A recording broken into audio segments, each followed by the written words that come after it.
Israel's military has amped up its aerial offensive against Hamas as calls grow to let more aid into besieged enclave.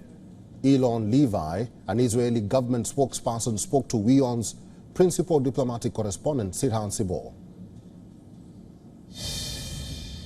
The situation in West Asia remains worrisome. With me is an Israeli government spokesperson. So welcome to WION. We were in Israel last week. We saw the situation firsthand, and situation remains worrisome in the aftermath of the terror attack by Hamas. My first question to you, sir, is when it comes to the Israeli action, there were reports of a ground offensive. So will there be a ground offensive in Gaza, particularly in northern Gaza, in next few days?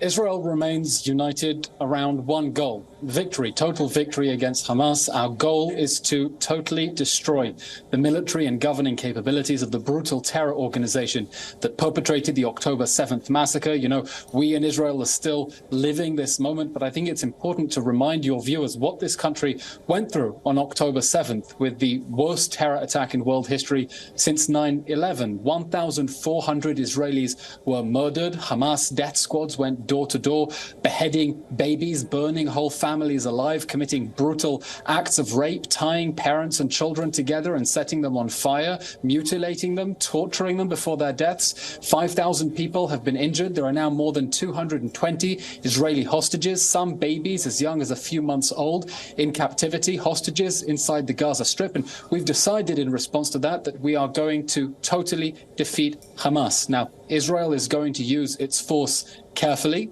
and judiciously. We will act and proceed with a ground offensive at a time of our choosing when it is right for our operational needs. But the world needs to understand that the situation now is different. The road ahead is going to be long. It is going to be difficult. But Hamas declared war on us on the 7th of October with that brutal attack against our people. And we have no choice now but to win that war. And that war will end with the total defeat of Hamas in the Gaza Strip. So yesterday we saw your president in an interview saying that Hamas used cyanide. So if you can elaborate on that development.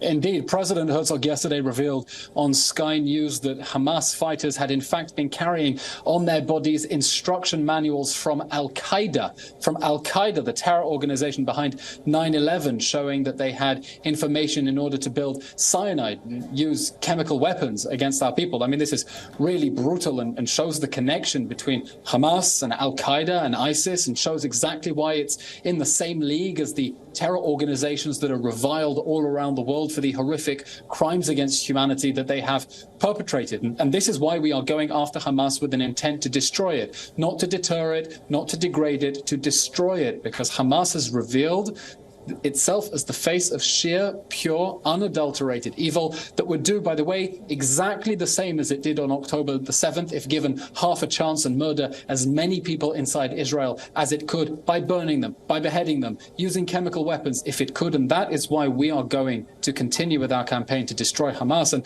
of course, we appreciate all the international support and solidarity that we've been receiving, including from the people of India, all around the world, people understanding that Israel not only has a right, it has a duty to defend itself against these barbarians, these terrorists, in the wake of these atrocious crimes against humanity.